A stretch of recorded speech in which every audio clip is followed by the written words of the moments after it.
नमस्ते सर्वांना. आज आपण टेस्ट सीरीजबद्दल चर्चा करणार आहोत. आता मेमध्ये आपली एक्झाम आहे. तर मेमध्ये एक्झाम आहे तर आपल्याकडे आता कंप्लीटली 4 महिने रिमेनिंग आहे. या 4 मंथमध्ये आपली काय स्ट्रॅटेजी असली पाहिजे? Number first question. Number second question, आपण आहे ना जी-एस आपल्याला कव्हर करायचा आहे. त्याबरोबर सिसॅट देखील कव्हर करायचा आहे. त्यामुळे जी-एसच्या रिलेटेड आहे ना, जी-एसच्या रिलेटेड आपली काय स्ट्रॅटेजी असली पाहिजे कंप्लीटली. कारण की का माहिती आहे का, जी-एस इतका मोठा व्हास्ट सब्जेक्ट आहे. म्हणजे डायव्हर्सिटी भरपूर आहे, की आपण तिथं जिओग्राफी करायचं आहे, एन्व्हायर्नमेंट करायचं आहे, बायोडायव्हर्सिटी, इकोसिस्टम हा पॉइंट संपवायचा आहे, पॉलिटी संपवायचा आहे, परत दुसरी गोष्ट इकॉनॉमिक्स संपवायचं आहे, त्याच्यानंतर हिस्ट्री संपवायचं आहे. तर असे जी-एस करंट अफेअर पण त्याच्या रिलेटेड आलं. म्हणजे असं सायन्स एंड टेक्नॉलॉजी एक आलं.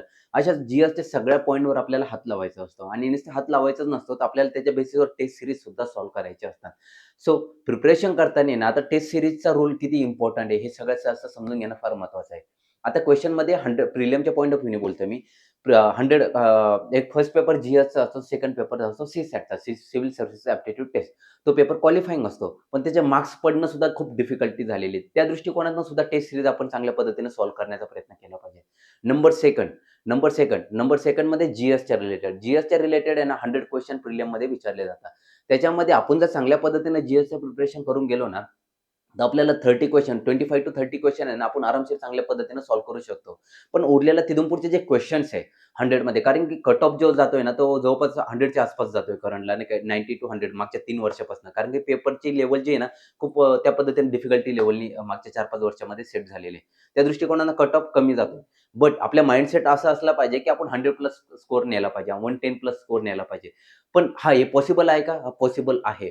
पण ते कसं पॉसिबल आहे, की ज्यावेळेस आपण चांगल्या पद्धतीने टेस्ट सीरीज चांगल्या पद्धतीने सॉल्व्ह करतोय. परत जी-एसच्या रिलेटेड जे काही कंटेंट आहे ना, जे काही आपण वाचणार आहे, त्याच्या बेसिसवर जे टेस्ट लिहिणार आहे, त्याचं एनालिसिस प्रॉपर जर तुम्ही करून गेलात ना, तर आपल्याला जे 30 क्वेशनच्या पुढचे जे क्वेशन्स आहे ना, तिथं आपल्याला रिस्क घेऊ शकतो. आपण त्या रिस्कच्या बेसिसवर आहे ना, तिथं आपण 40 ते 50 40 क्वेशन आहे ना, आपण कसे मग बरोबर आणू शकतो. सो अशा पद्धतीनं प्रिपरेशन केलं पाहिजे. समजलं का? नंबर सेकंड, टेस्ट सीरीज कोणकोणत्या टेस्ट सीरीज जॉइनिंग केल्या पाहिजे, किती प्रकारच्या टेस्ट सीरीज जॉइन केल्या पाहिजे. तर एक गोष्ट सांगणं आहे, की भरपूर मार्केटमध्ये ना जी-एस कोर्सचे भरपूर सारे टेस्ट सीरीज अवेलेबल आहेत. सो तुम्ही ना एक कोणतीही टेस्ट सीरीज पिकअप करा. तुम्हाला जी वाटतं ती पिकअप करा. तुम्ही इन्साईट ऑन इंडिया करू शकता, जी-एस कोर करू शकता. वेगवेगळ्या टाइपच्या भरपूर साऱ्या टेस्ट सीरीज अवेलेबल आहे. ते करू शकतात आणि ती एक टेस्ट सीरीज आहे ना, ते पिकअप करा आणि ती कशी सॉल्व्ह करायची माहिती आहे का? त्याच्या सेक्शनल टेस्ट किती आहे, त्याच्या कॉम्प्रिहेन्शनल टेस्ट किती आहे, या सगळ्यांचं अनुकरण करा. आता सेक्शनलच्या जवळपास फॉर एक्झाम्पल 4-4 जर सेक्शनलच्या जिओग्राफीच्या रिलेटेड आपण एक्झाम्पल घेतला. जिओग्राफीच्या रिलेटेड 4 पेपर सेट केलेले सेक्शनल आणि काही कॉम्प्रिहेन्शनल आहे. तर ते सीरीजमध्ये ना तिथं स्टार्टिंगला जिओमॉर्फॉलॉजीच्या रिलेटेड तुम्हाला एक सेक्शनल टेस्ट आली. तर काय करायचं माहिती आहे का? जिओमॉर्फॉलॉजीचा जो कंटेंट आहे ना, ते चांगलं प्रॉपरली रीड करायचं आणि त्याच्या बेसिसवर आपल्याला टेस्ट सीरीज सॉल्व्ह करायची आहे. कळालं का? सेक्शनलची. ज्यावेळेस आपण टेस्ट सीरीज सॉल्व्ह करतो ना, त्यावेळेस आपल्याला समजलं पाहिजे. आता for example crust, mantle core या तिघांवर जर अर्थचं interior structure of the earth बोलतोय मी. त्याच्यावर एक क्वेश्चन आला आणि आपण इकडे रीड केलेला आहे. आणि आपण त्याच्यावर क्वेश्चन आलेला आपण तो सॉल्व्ह करतोय. ते पण टाईम मॅनेजमेंट करूनच सॉल्व्ह केलं पाहिजे. समजलं? आणि जर बाय चान्स जर क्वेशन जर नाही आला, आपल्याला प्रॉपर अंडरस्टँड नाही झालं किंवा आपल्याला तो टॅकल करता नाही आला, तो घाबरून जाण्याचं कारण नाही. कधी मागे आन्सर पण लिहिलेलं असतं. आपलं कुठं चुकतं, काय चुकतं, तिथं प्रॉपर एनालिसिस केलं पाहिजे. समजलं का? आणि ज्यावेळेस तुम्ही हे छोट्या गोष्टींवर एनालिसिस कराल ना, आपल्याकडे 4 महिने बाकी आहे. आपल्याला चुका जरी झाल्या, तर मिस्टेक जरी झाल्या, तर घाबरायचं नाही. समजलं? नर्व्हस व्हायचं नाही. फक्त एवढं आहे त्या चुकांमधनं शिकायचं आणि मग पुढे जायचं कसं असतं माहिती आहे का? आपण एक मिस्टेक झाली आपल्याकडनं, आपण नर्व्हस होतो आणि आपला दिवस पूर्णपणे खराब होतो. दिवस अजिबात खराब करायचा नाही. चुकतं 100 मध्ये 100 चुकू द्या. फरक पडत नाही.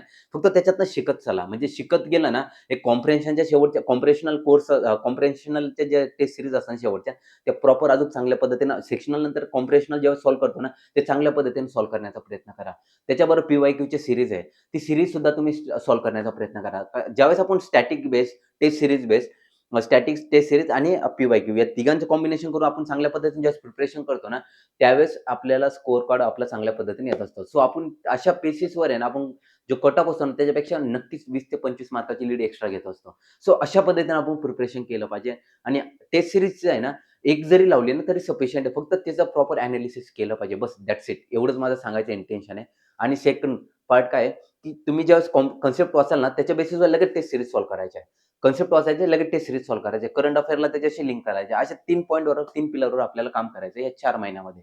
सो मेन्सचा सिलेबस आता कंप्लीटली स्टॉप केला तरी चालेल. 4 महिने बाकी आहे. 4 महिन्यामध्ये कंप्लीटली प्रिलिमवर फोकस करणं फार गरजेचं आहे.